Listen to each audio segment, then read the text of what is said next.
raggaas waxa weeye waa Barre Hiiraale iyo Maxamed Amiin iyo ninka isku sheegahay lagu sheegayo maaragtay wasiirka arrimaha gudaha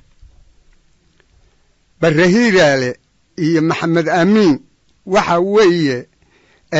Jubbaland iyo Gadow waxaan idin ogeysiinayaa waa nimankii la shaqayn jiray Caydiid iyo ninka la yiraahdo ina Cumar Jees waa nimankii uu soo dirsan jiray ninkii la oran jiray madaxweynaha ahaa oo Cabdiqaasin la dhihi jiray markii uu maaragtay Morgan haystay Kismaayo nimankii markii la qaban waayay nimankii loo adeegsaday waxay ahaayeen Barre Hiiraale iyo ninka la yiraahdo Maxamed Amiin ayay ahaayeen waa qabsadeen intii loogato waatay dhibahayeen dadka ka bacdigeeda arrimihii hadeed waxay soo socotaba maaragtay arrintii maanta soo gaadhay maalinka maanta waxa weeye dawlad qaran baynu helay dawladii qaran gobolaysi in maaragtay dalalka kaleeto ay ku yimaadaan ayaa la rabaa ka bacdigeedna ay wada hoos tagaan dawladda qaranka ay wada hoos tagaan meesha la yiraahdo Puntland waa gobol Hargeysa waa gobol Beledweyne waa gobol maaragtay Afgooye waa gobol meesha la yiraahdo maaragtay marka waa sidoo kale waxaan aqliga keli karin xamar baaba looga sameeyay oo waxa la yiri 73 degmo adduunka wax lagu arkayba ma aha 73 degmo magaalo yeelatay waana magaalo madaxdii maaragtay dawladda Soomaaliyeed Barre Hiiraale iyo ninka la yiraahdo Maxamed Amiin nimankii saas loo adeegsaday oo Cabdiqaasin loo adeegsaday oo Kismaayo qabtay bay ahaayeen intii looga dhawaatay haystay haddana maalinka maanta markii ra'iisul wasaaraha iyo qoladii baarlamaanka iyo waxaasoo ay soo noqdeen arrimihii ay maaragtay hagaagi waayeen oo aad iska soo celiseen waxa laydii adeegsaday Maxamed Amiin iyo ninka la yiraahdo Barre Hiiraale baa laydii soo adeegsaday haddaad Jubbaland aad tihiin iyo Gadow saddexdii naas gobol waxa laydii soo adeegsaday nimankaas waxa idin soo adeegsaday runtaan idin sheegaya ninka wasiirka arrimaha gudaha oo xalayta lahaa maaragtay qabiil ma noqdo dawlad goboleed qabiil ma noqdo lahaa wasiirka arrimaha gudaha anigu sidii wasiir u yahay maba wasiirba ma noqon karo inuu maaragtay Soomaaliya kala magacaabo asagoo wasiirkii arrimaha gudaha ma laha arrinuu leeyahay iyo hadal ku hadlana ma aha hase ahaatee hadalku ku hadlay reerka meesha uu ka soo jeedaan ogahay sinjigiisaaba sida ah waa hadalkiisiiba ku hadlay iyo caqligiisii iyo aqoontiisii maalinka maanta waxa idin soo adeegsaday nimanka beesha hawiye sheegta iyo ninkaas maaragtay wasiirka arrimaha gudaha Xasan Xaad iyo Axmed Diiriye iyo ninka wasiirka arrimaha gudaha ayaa idin soo adeegsaday lacag baa la siiyay awalna lacag baa la siin jiray waa dhuuni qaatayaal waxaad yeelaysaan nimankaas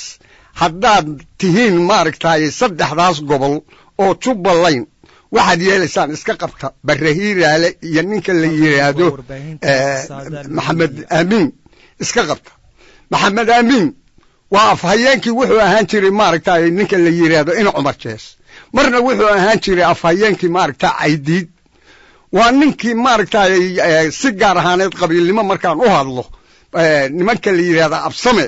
wuxuu idinku sameeyay waad ogeydeen Beledweyne wuxuu daadshay waad ogeydeen meesha la yiraahdo Afgooye ina Cumar Jees iyo asagu markay soo qabsadeen lixdamaad wixii Afgooye ay Caydiid iyo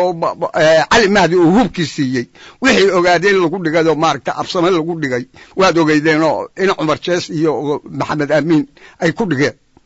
war ninka maaragtay waa ataqaaniin nimankaasna waa aad ogtihiin war waxaad yeelaysaa nimanka iska qabta labada nin iska qabta Barre Hiiraale iyo ninka la yiraahdo Maxamed Amiin maaragtay mucaarad ku noqoteen war markaad Kismaayo Maxamed Amiin iyo ninka la yiraahdo aad u sii dayseen Barre Hiiraale halkaana ay idinkaga hayaan xamarna ay idinkaga hayaan ninka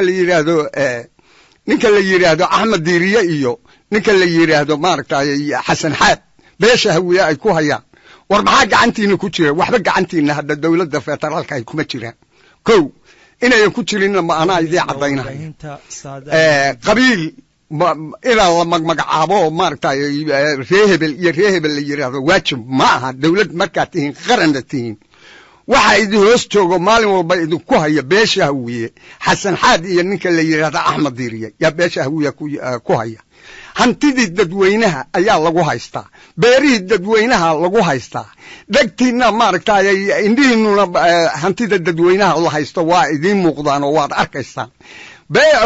beesha hawiye oo la sheegayana waad maqlaysaan rag baa maaragtay guryihiisii Axmed Diiriye oo ku hoos xabaalayo maaragtay uu ku jiraado xabar dayab guriga la yiraahdo waa guriga ninkii laha ku aasan yahay war waxaad yeelaysaan maxaa dawlad ku tihiin hadda aniga dawladnimo igama kiin muuqato waana burburaysaan sidaa haddaad ku socotaan iska qabta dadka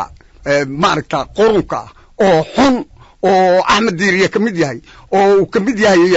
Xasan Xaad oo uu kamid yahay wasiirka arrimaha gudaha oo maaragta labada nin oo aad dirsateen oo Kismaayo u dirteen ay kamid yihiin war dadka iska qabta haddaad dawladnimo doonaysaan haddaad burbur doonaysaan intaa haddaad sii daaye oo faraha ka qaada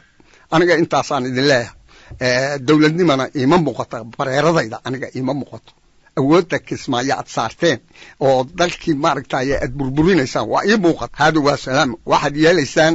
danihiina ayaad wadataan dan Soomaaliyeed ma aad wadataan marra haddaad madaxweynaha